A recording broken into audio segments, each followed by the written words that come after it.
Como información general, como bien deben saber y recordar, cuando hablamos de pares craneales, estamos hablando de todo tipo de alteración que se va a localizar a nivel del tronco encefálico, ¿correcto?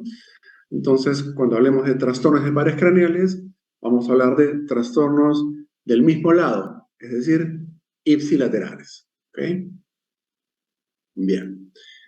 Recuerden que son 12 pares craneales, uno distribuido a cada lado de su distribución correspondiente a nivel del mesencéfalo, la protuberancia y el bulbo cerebral. Bien, el primer nervio a conversar es el nervio olfatorio. El nervio olfatorio es un nervio que tiene la característica de ser un nervio bipolar, ¿ok? Bipolar porque su primera neurona está localizada a nivel del neuroepitelio olfatorio, que está a su vez a nivel de la mucosa nasal, y su segunda neurona está acá, a nivel de el bulbo olfatorio. Y estos, tanto la primera como la segunda, se van a poner en contacto a través de los axones, ¿ok? Que van a atravesar la lámina cribosa del etmoides. Entonces, toda la información olfatoria es captada por la primera neurona, acá, en el neuroepitelio de la mucosa nasal, y es transmitida a través del axón a su segunda neurona, que está localizada a nivel del bulbo olfatorio, por encima de la lámina cribosa del etmoides, y es aquí donde va a comenzar la vía olfatoria. Entonces, la vía olfatoria inicia acá, a nivel del bulbo olfatorio, que está localizado en la base del lóbulo frontal. Y este bulbo olfatorio va a generar el recorrido de la vía olfatoria, que está generado o representado por el tracto o cintilla olfatoria, y a su vez esta se va a dividir en una estría medial y en una estría lateral. Esta estría lateral es aquella que va a terminar aquí, en lo que se denomina el complejo amigdalino y área prepiriforme. Esta es el área olfatoria primaria.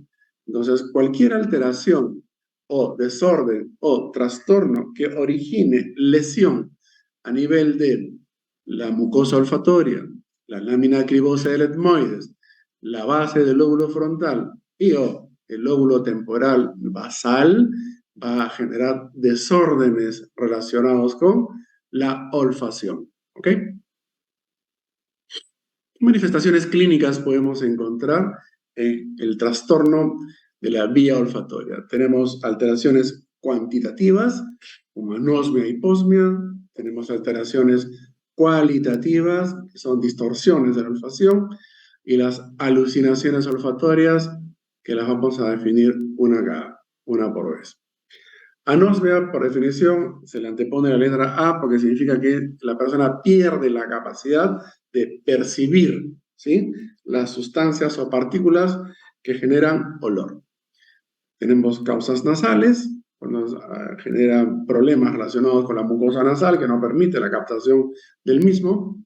Por lesiones del neuroepitelio olfatorio, ejemplo clásico, coronavirus. La gran mayoría de personas tenían defectos de hiposmia o trastornos de la olfacción, traumatismos en los cuales se vaya a generar una fractura, por ejemplo, de la lámina cribosa del etmoides, o aquellas lesiones que vayan a infiltrar, presionar, comprimir el bulbo olfatorio, el tracto olfatorio o la vía olfatoria. Entonces, entre la base del lóbulo frontal y el lóbulo temporal, donde está localizada el área olfatoria primaria. ¿Qué otras alteraciones del olfato podemos tener? Tenemos las paronias, que son distorsión de la sensación olfatoria por patologías nasofaringeas, lesiones del lóbulo olfatorio, o las alucinaciones olfatorias que siempre van a tener un origen central, ya sea, por ejemplo, como un aura epiléptica, como por ejemplo las epilepsias psicomotoras del lóbulo temporal, o en patología psiquiátrica, ¿no? La caracterización más común que vemos en un paciente psicótico esquizofrénico es, por ejemplo, la cacosmia, ¿no? A eso se refiere con alucinación olfatoria. Entonces, puede ser un aura epiléptica o puede ser la manifestación de un desorden psiquiátrico, ¿no? Como la cacosmia. El paciente refiere que lo que huele a heces. A eso se refiere. El segundo nervio craneal, que es el nervio óptico, un nervio muy interesante para analizar. Es una vía cerebral porque obviamente está formado por sustancia blanca y va a ser la conexión entre la retina y todo lo que corresponde a la vía visual. Entonces, cuando hablamos de problemas de la vía visual, hablamos de patologías prequiasmáticas, o sea, del nervio óptico, o patologías quiasmáticas, propiamente de quiasma óptico, y patologías postquiasmáticas. ¿Ok? Entonces, hablamos de nervio óptico, hablamos de patología prequiasmática. Es una vía cerebral, porque ya expliqué, sustancia blanca que se conecta con la masa encefálica y tiene su origen acá, a nivel de las células ganglionares de la retina. Todas estas células ganglionares se van a condensar en la papila del nervio óptico y formar el nervio óptico. Entonces, el nervio óptico tiene una porción intraocular, tiene una porción intraorbitaria, tiene una porción intracanalicular y obviamente una porción intracraneal, que es la vía visual. Esta nos va a brindar información visual y también nos va a permitir lo que corresponde a las aferencias, ¿ok? Entonces, cuando tengo una patología del nervio óptico, voy a tener esto de acá, ¿no? Trastornos que tienen que ver con el reflejo fotomotor, porque la pupila o el nervio óptico, si no transmite la información desde la retina a través del nervio, por ejemplo, una neuritis óptica, voy a tener una pupila desaferentada, es decir, no transmite la información del estímulo visual que ingresa a través de la pupila.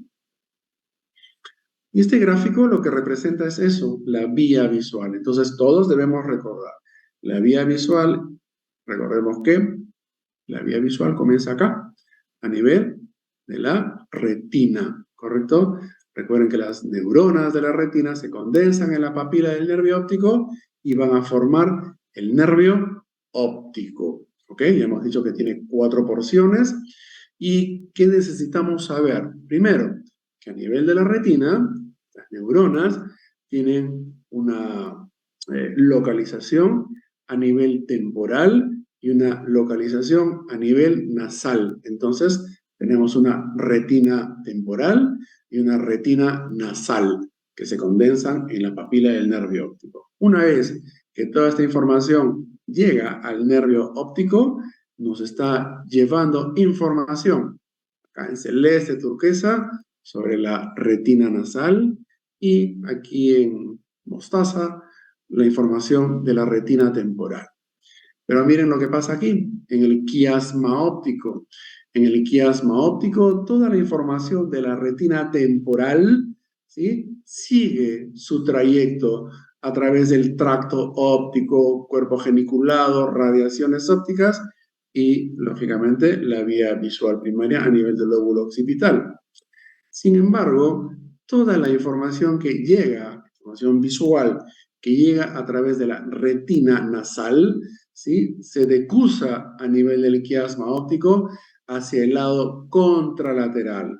Entonces, por eso es que decimos, una lesión de la vía visual es prequiasmática, o sea, se compromete tanto en el mismo globo ocular la información de la retina temporal y nasal, quiasmática, es decir, aquí la información ya se distribuyó en ambos campos visuales, y los campos visuales tienen un campo nasal y un campo temporal, y se forman cuadrantes. Y luego tenemos las lesiones propias de la vía visual, ¿correcto? Hasta aquí es lesión de nervio óptico monoocular, hasta aquí es lesión de quiasma óptico hemianopsia bitemporal, y por aquí comienzan las demás lesiones campimétricas, que son las hemianopsias homónimas o las cuadrantanopsias o cuadrantopsias. ¿Qué es lo que buscamos de la evaluación de la vía visual? Obviamente, buscamos la agudeza visual, que es la nitidez. Nos brinda información sobre la visión de colores, nos brinda información sobre el campo visual. Para eso es este gráfico, para hablar de campo visual. Entonces, el campo visual tiene un campo nasal, un campo temporal, de un ojo y en ambos ojos. Es la forma como exploramos la vía visual. Tenemos el reflejo fotomotor. Ya les dije, si tenemos una lesión de nervio óptico, voy a tener una pupila desaferentada y voy a tener una alteración del reflejo fotomotor uni y bilateral. Y la oftalmoscopía, que es la evaluación del fondo de ojo. Entonces, en las lesiones prequiasmáticas, que son las lesiones del nervio óptico propiamente, vamos a encontrar déficit monoocular, o sea, lesión de un nervio óptico, entonces lesión monoocular de un nervio. Disminución de la agudeza visual, vamos a ver borroso, vamos a ver algodonoso, vamos a ver oscuro, dependiendo el grado de lesión que tenga este nervio. Alteración de la visión de colores, hay discromatopsia, hay déficit del campo visual, es decir, tenemos solo un escotoma central en el campo visual.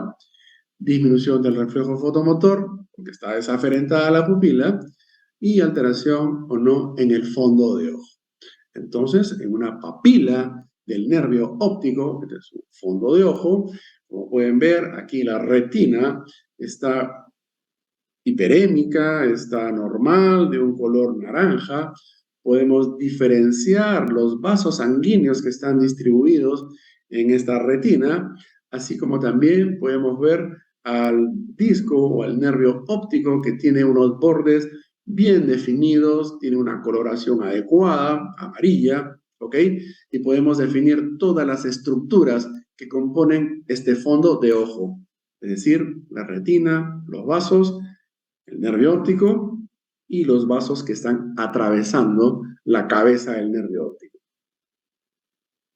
Sin embargo, cuando se generan problemas a nivel del nervio óptico, vamos a encontrar alteración en el fondo de ojo.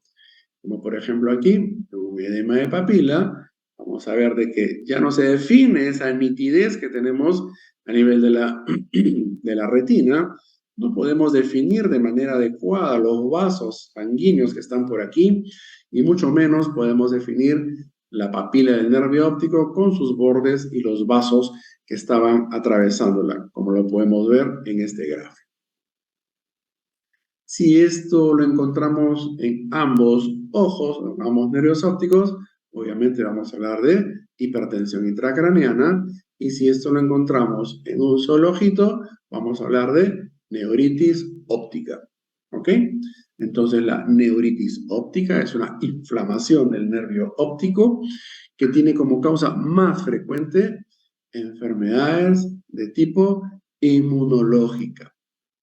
Entonces, la inflamación del nervio óptico significa tener neuritis óptica.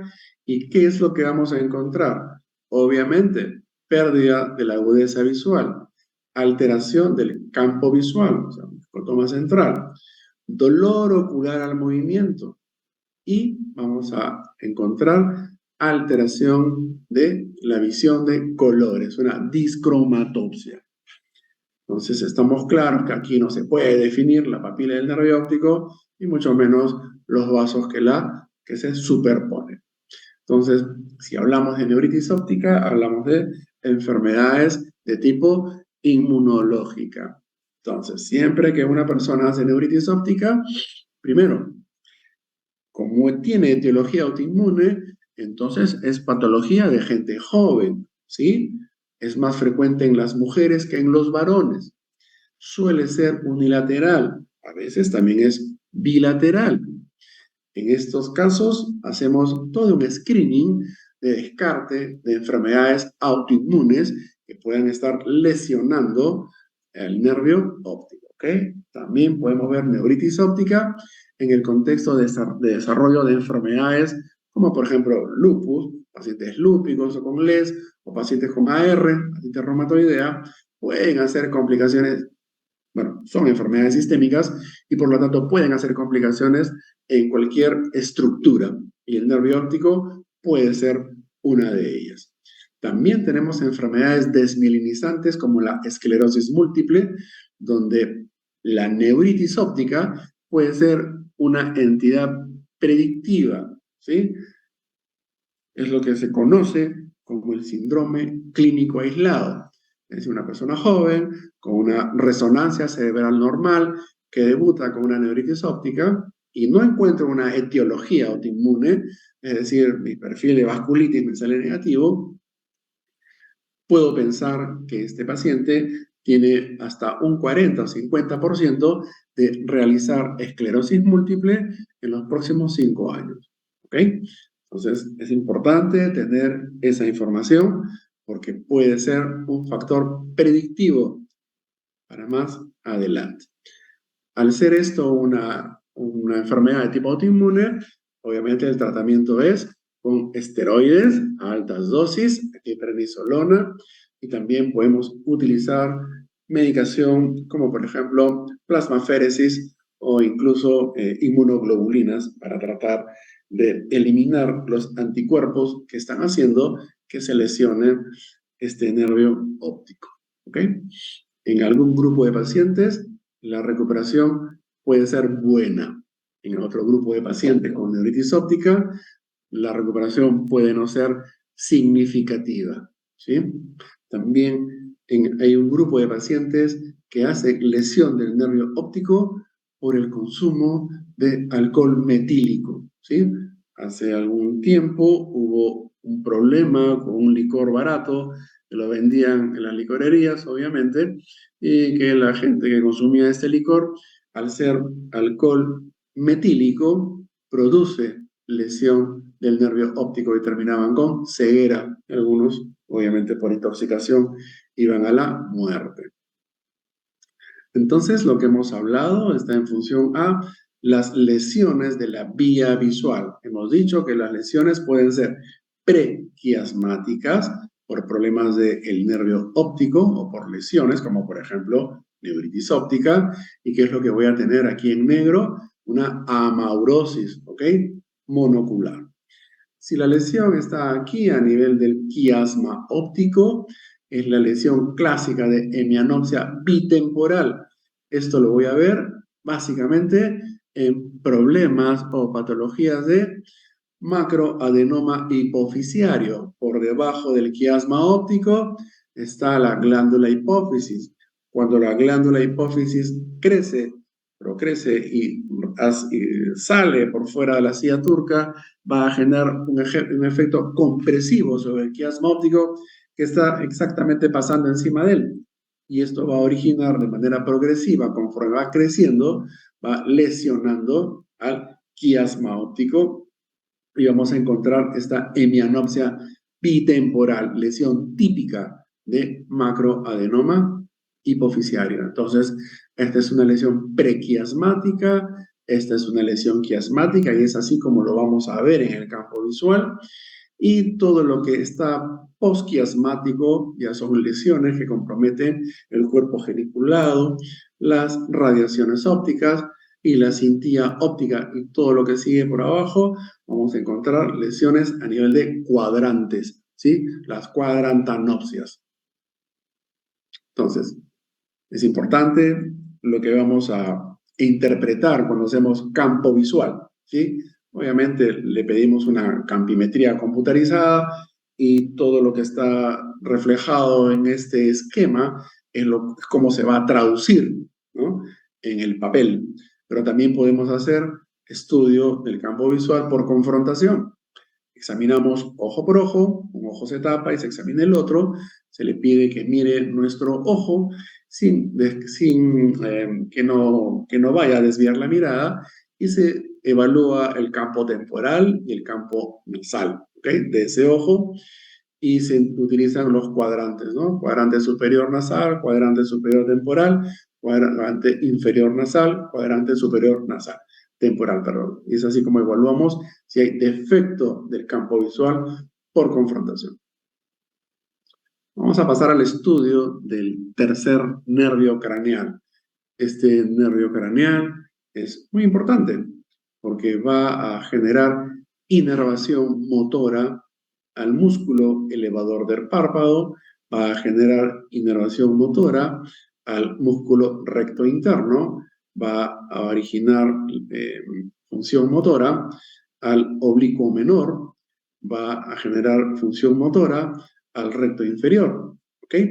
Y también le va a dar una inervación parasimpática a la pupila, al iris, ¿ok? Entonces, el tercer nervio craneal tiene inervación parasimpática hacia la pupila, hacia el iris, ¿ok? Entonces, si hay una vía parasimpática a nivel de la pupila, también hay una vía simpática, ¿ok?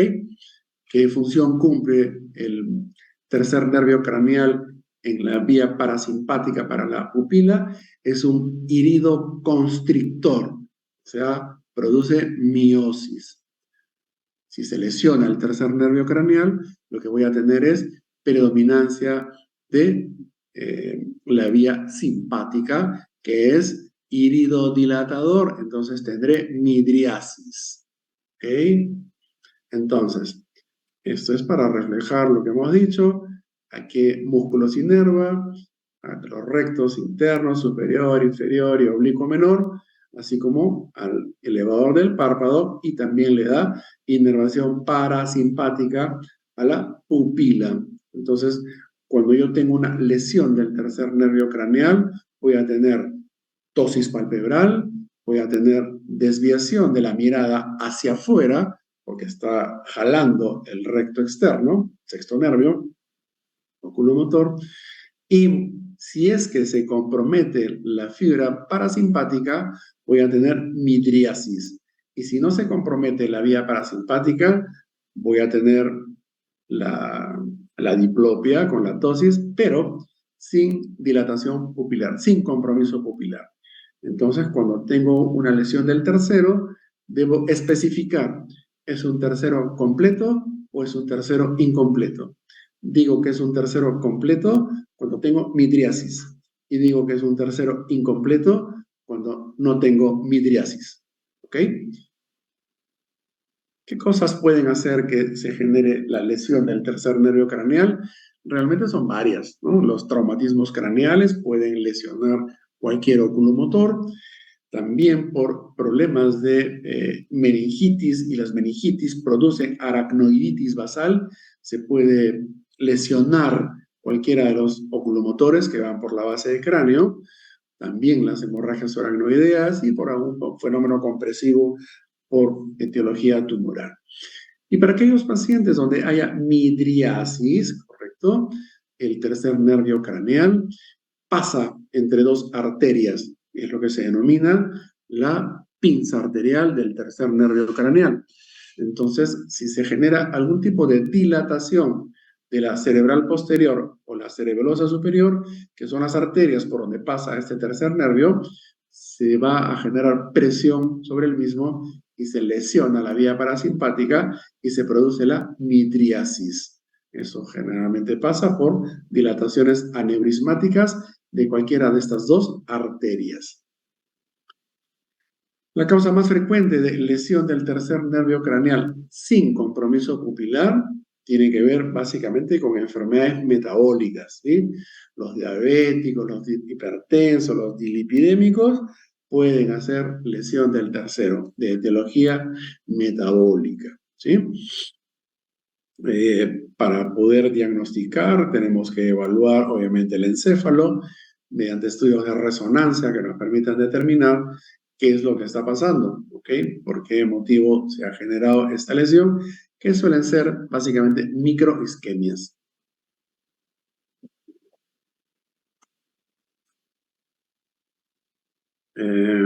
Luego, para aquellas lesiones donde haya dilatación pupilar, es decir, se ha generado una presión sobre el nervio de tipo vascular por dilatación aneurismática. Entonces, desde el momento que yo veo que la pupila está midriática, automáticamente sé que es por compresión neurovascular, entonces tendré que pedir estudios neurovasculares, ¿correcto? Tendré que pedir una angioresonancia o tendré que pedir una angiotomografía para poder evaluar el aspecto neurovascular. La recuperación es variable, obviamente, dependiendo el grado de lesión que tenga el nervio. Entonces, cuando hablamos de oculomotores, hablamos del tercero, hablamos del cuarto y hablamos del sexto nervio craneal. Cuando yo tengo diplopia, que es visión doble, voy a tener diplopia horizontal o voy a tener diplopia vertical, ¿ok? Diplopia horizontal, veo dos objetos, uno al costado del otro. Entonces, cuando un paciente te dice que veo doble al costado, entonces significa que tienes un problema o en el tercero o en el sexto nervio craneal. Pero si un paciente te dice que tiene diplopia vertical, o sea, ve doble uno encima de otro, está diciendo que su lesión está a nivel del cuarto nervio craneal, nervio troclear. El nervio troclear o cuarto nervio craneal es el más largo y fino y este tiene una característica, ¿correcto? Sale por la parte posterior del tronco y se va a decusar al lado contralateral previo a su salida. Entonces, en este gráfico está representado cómo es en la mirada primaria. En la mirada primaria es lo que comparamos la simetría, ¿no?, de los globos oculares y las pupilas en función a su equidistancia en lo que es la apertura palpebral. Aquí en la mirada primaria vemos de que el globo ocular derecho está elevado hacia arriba y esta paciente tiene la equidistancia horizontal correcta. Es decir, en la mirada primaria su globo ocular está elevado hacia arriba, es discreto. Cuando a este paciente le pedimos que lateralice la cabeza hacia el lado donde tenemos la elevación del párpado, del globo ocular, que es el globo ocular lesionado, nervio, perdón, lesionado, vemos de que esta elevación del globo ocular se hace más notoria, ¿ok? Le pedimos que haga una mirada horizontal para relajar la mirada y cuando le pedimos que lateralice la cabeza hacia el lado contralateral, que es el lado sano, vemos que la mirada se corrige la equidistancia. ¿Ok? Esta maniobra se llama el test de Wilczewski. ¿Ok? Empeora lateralizando la cabeza hacia el lado de la lesión, vemos que el globo ocular se eleva, y corrigen lateralizando la cabeza hacia el lado contralateral, es decir, hacia su lado sano. Test de Wilczewski, diplopia vertical, lesión del cuarto nervio craneal. Dentro del desarrollo de estas oftalmoplegias, tenemos algunas que son oftalmoplegias dolorosas, es decir, parálisis oculomotora asociada a dolor ocular o periocular. Esto significa que hay un proceso de infiltración, presión, contacto a nivel del seno cavernoso. El seno cavernoso es la estructura por donde van a discurrir, van a pasar, van a atravesar los oculomotores, pero también va a pasar el quinto nervio craneal en su primera rama, el quinto 1. ¿Ok? Entonces, si tengo una oftalmoplegia dolorosa, debo evaluar el seno cavernoso porque puede ser que haya una lesión que ocupe espacio infiltrativa inflamatoria o neoproliferativa, que esté originando presión sobre cualquiera de estos oculomotores, pero ¿cuál es la característica? Que es dolorosa, ¿correcto? El tratamiento es con corticoides, analgésicos y obviamente si se detecta una lesión expansiva infiltrativa, obviamente habrá que hacer algún tipo de corrección quirúrgica. El quinto nervio craneal, quinto par craneal, es el nervio trigémino. Es trigémino porque tiene obviamente 3 ramas, ¿correcto? Quinto 1, que es la rama oftálmica, quinto 2, que es la rama maxilar superior, y el quinto 3, que es la rama maxilar inferior. Es un nervio mixto de tipo sensitivo motor que le da la sensibilidad a la orofaringe, al paladar, la mucosa nasal, a los senos paranasales, los dientes, la córnea, la conjuntiva y la dura madre de la fosa craneal anterior y media, y los músculos de la masticación y el tensor del tímpano. Entonces, en el quinto 1, que es la rama oftálmica del nervio trigémino, va a generar inervación a la órbita del ojo, a los párpados y a la frente del mismo lado, a la mucosa nasal y a los senos paranasales, ¿correcto? Es un nervio sensitivo puro. Luego tenemos el quinto 2, que es el nervio maxilar superior. Este va a inervar la mejilla, el párpado inferior, la nariz del lado superior, la nasofaringe, paladar duro y blando, seno maxilar y dientes de la arcada dentaria superior. ¿Ok? No se olviden, cuando hablamos de patología de pares craneales, hablamos de patologías del mismo lado, ipsilateral. Luego tenemos el quinto 3, que es la rama maxilar. Esta va a inervar a la mandíbula, va a inervar al mentón, la oreja, el carrillo y los dientes de la arcada dentaria inferior. ¿Y por qué es importante saber todo esto?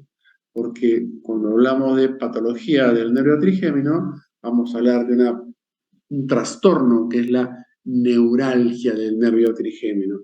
Neuralgia significa dolor de un nervio. Y cuando hablamos de dolor de un nervio, estamos hablando de un dolor que suele ser intenso, que puede ser de difícil manejo, ¿ok?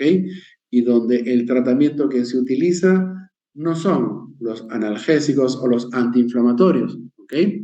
No sirven, no tienen utilidad para este tipo de dolor. Entonces utilizamos otro espectro de fármacos que sirven, que tienen utilidad en el control de este tipo de dolor. La característica del dolor de la neuralgia del trigémino es un dolor unilateral, paroxístico, brusco, súbito, intenso, ¿ok? Que tiene relación o que tiene como factor desencadenante algunas maniobras gatillo. Hemos visto por dónde se distribuye el nervio, ¿ok? Entonces el hecho de bostezar, el hecho de cepillarse los dientes, el hecho de tocarse la cara, el hecho de deglutir, pueden ser mecanismos que activen ese dolor agudo lancinante que se caracteriza en lo que nosotros sabemos que es la neuralgia del trigémino. Las ramas más frecuentes son el quinto 2, quinto 3, que son las ramas maxilares. En el examen clínico no vamos a encontrar absolutamente nada y van a haber dos etiologías, ¿ok? Uno es la etiología que no tiene una causa demostrable, simplemente es idiopático, le empezó a doler y eso es todo. En otro grupo tenemos patologías de compresión neurovascular que explican la causa del dolor.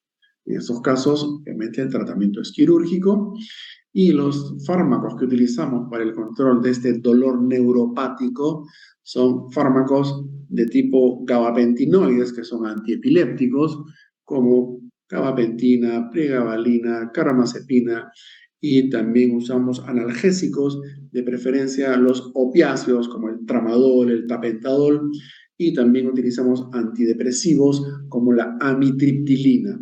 ¿Ok? Con eso vamos obviamente a escalar de menos a más, dependiendo de la intensidad y la tolerancia que tengan los fármacos y obviamente la respuesta al control del dolor. ¿Ok? Estamos hablando de problemas de dolor crónico.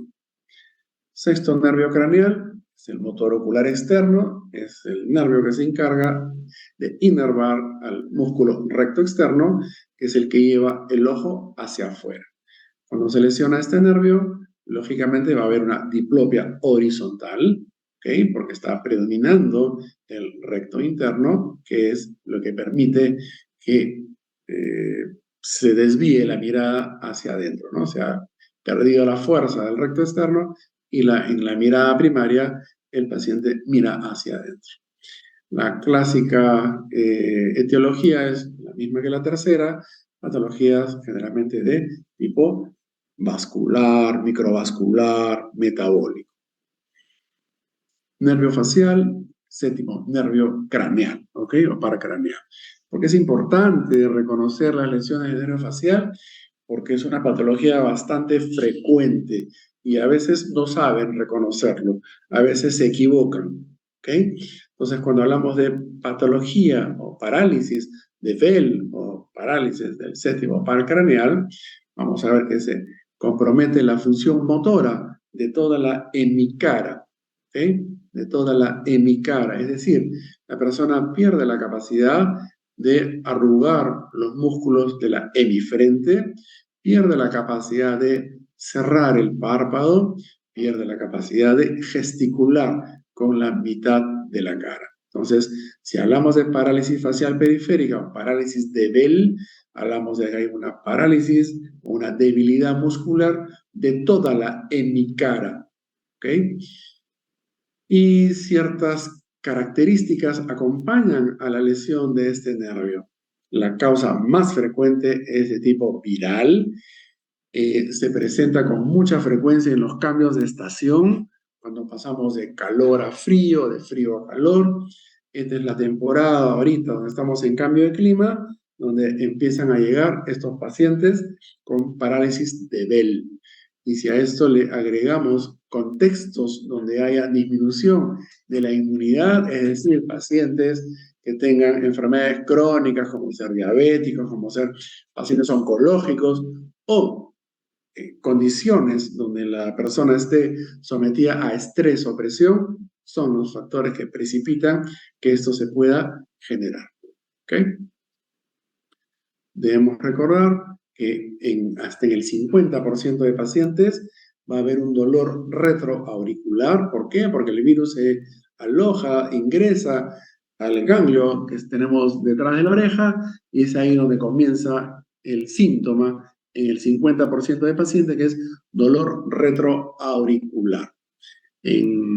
Esto precede generalmente 24 a 48 horas de la parálisis. Una vez que se lesiona, recordemos que tenemos unas ramas, unos nervios que acompañan al tercer nervio craneal y tenemos a este, por ejemplo, que es el intermediario de Reisberg, que le va a dar inervación a las glándulas lagrimales y salivales y a la cuerda del tímpano, que va a darle la inervación sensorial a los 2/3 anteriores de la lengua.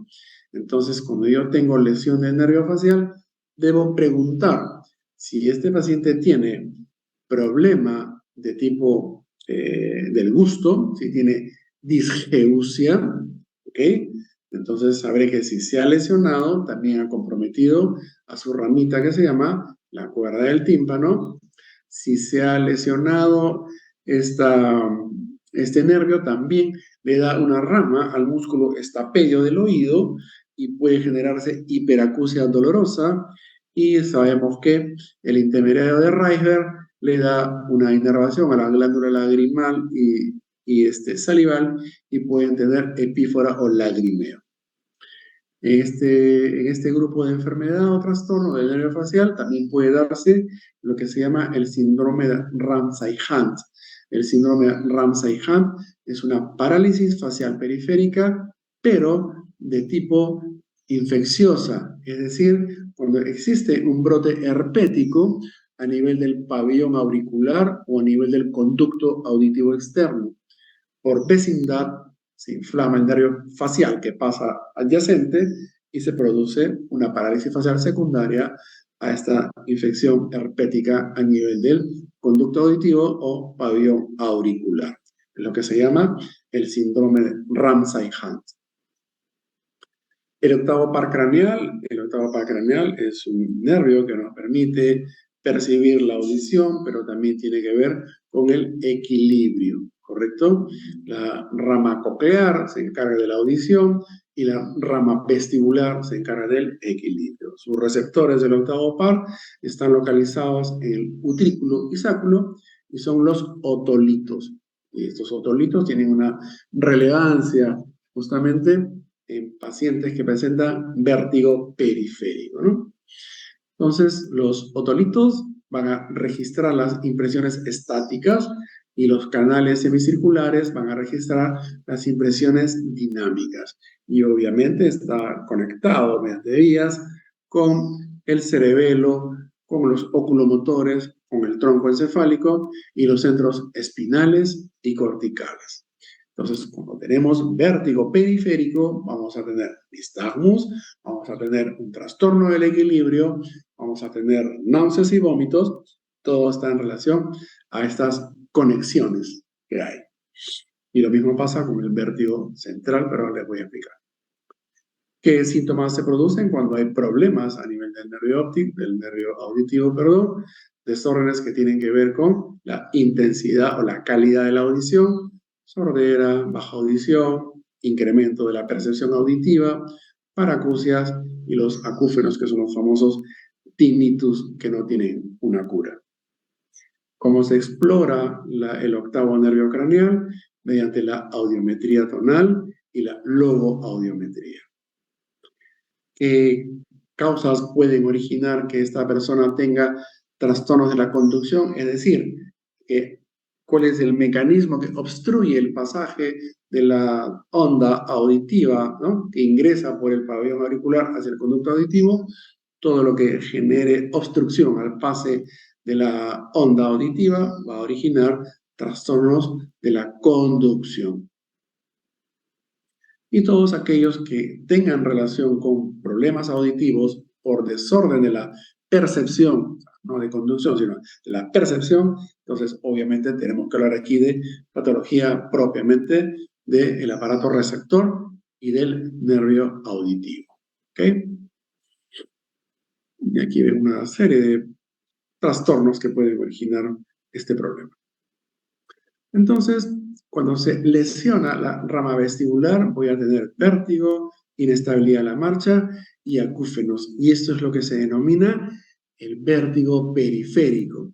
Entonces, el vértigo periférico, el más frecuente es el vértigo paroxístico posicional benigno o la neuronitis vestibular, que significa que se ha inflamado, irritado la vía vestibular del octavo nervio y va a originar vértigo. Y ese vértigo significa que la persona va a tener la sensación de que todo gira como un remolino, ¿eh? La persona está sumergida en un mundo donde todo gira. Es desencadenado por la postura, ¿sí? Girarse, acostarse, levantarse, agacharse, desencadena el vértigo paroxístico posicional, por eso tiene que ver con la posición de la cabeza, y obviamente es un cuadro agudo, brusco, bastante limitante, ¿okay? Porque viene asociado con náuseas, vómitos, incapacidad para la bipedestación y puede ir acompañado de baja audición. Otras patologías, como por ejemplo el síndrome de Meniere, es esto, una patología de vértigo periférico de rama vestibular, donde la característica es cada vez que le viene una crisis de vértigo, va perdiendo la capacidad auditiva de ese nervio auditivo. Luego tenemos todo esto es lo que hemos conversado. Luego tenemos lo que se llama el vértigo central. El vértigo central, a diferencia del vértigo periférico, donde ya hemos dicho que hay vértigo, que es la sensación de que todo gira, náuseas, vómitos, baja audición. Aquí va a haber un desorden del equilibrio. Aquí estamos hablando de vértigo central, por ejemplo, un infarto a nivel del cerebelo, que va a originar, va a debutar de una manera brusca, súbita y repentina, con un cuadro clínico que se llama síndrome de fosa posterior.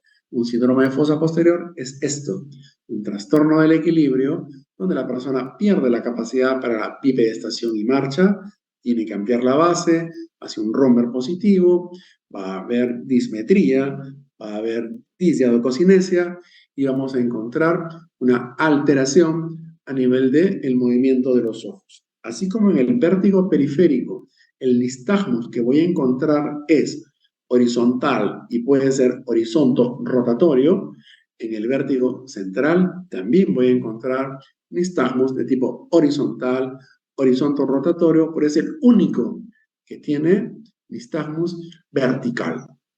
Entonces, si tú evalúas nistagmus en un paciente con desorden del equilibrio y este tiene nistagmus vertical, es decir, el ojito va de arriba para abajo, tengan la plena seguridad que este paciente tiene una lesión del sistema nervioso central, ¿ok? A diferencia del periférico. El noveno par craneal es el glosofaringio, es un nervio motor y es un nervio sensorial, inerva el estilofaringio y le brinda sensación gustativa al tercio posterior de la lengua. No se olviden que los 2 tercios anteriores se lo da el nervio facial. ¿Qué problemas o trastornos produce el noveno par?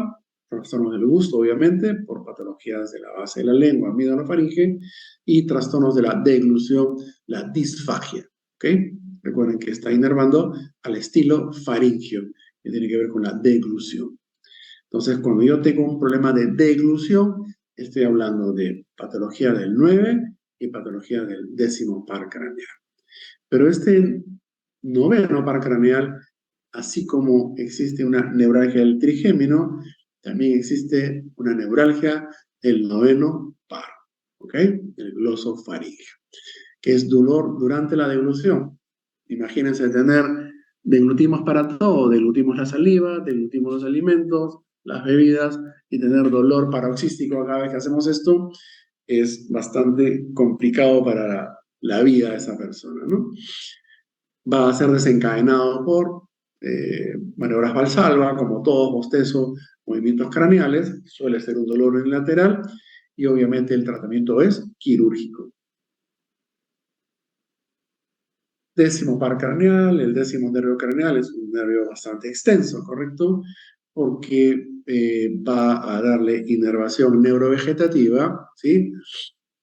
A nivel cardio, gastro, reno, neumoentérico. ¿Okay? O sea, literalmente está en todas partes. Las lesiones que producen la lesión del 10º par, vamos a explorar este 10º par mediante la simetría a nivel del velo del paladar. ¿Okay? Para eso evaluamos la úvula y el velo del paladar. Si hay una tosis del velo del paladar o el signo de la cortina, sabemos que estamos frente a una lesión del 10º par craneal, y si vemos una desviación de la úvula, obviamente hacia el lado contralateral, estamos viendo que hay una lesión de este par. Y mediante la deglución, por eso les decía, lesiones del 9 y del 10º tienen que ver con la deglución. Entonces, podemos evaluar la deglución mediante la ingesta de líquidos o sólidos. Y va a haber trastorno de la deglución, disfagia. También nos da inervación al nervio circunflejo-laringio, que es el que va a nivel de las cuerdas vocales. Entonces podemos encontrar patología de tipo disfonía, o lo clásico es voz bitonal. ¿Okay? La exploración parasimpática nos va a originar taquicardia, bradicardia, trastornos respiratorios y trastornos de los oculocardíacos. Luego tenemos el 11º par craneal, es el espinal. Este nervio craneal va a inervar a los músculos esternocleidomastoideos y trapecios, ¿ok? Entonces, cuando se lesiona este nervio, va a disminuir la masa muscular. Entonces, tenemos que evaluar la simetría que hay entre la espalda, entre el cuello y obviamente los músculos trapecios, y vamos a ver que si hay lesión va a disminuir la masa muscular del mismo lado, del músculo esternocleidomastoideo y trapecio, y obviamente va a haber una caída, una asimetría a nivel de los hombros. El 12º par craneal es el nervio hipogloso, es un nervio exclusivamente motor, se encarga del movimiento de los músculos de la lengua del mismo lado, músculos de la región infraoidea, y también le da inervación al genio oideo. Su lesión se caracteriza porque desvía la lengua al protruirla hacia el lado parético y no hacia el lado sano, que sería lo correcto. Muy bien, esa es la presentación correspondiente a trastorno de los pares craneales, y si tuvieran alguna pregunta, me la realizan.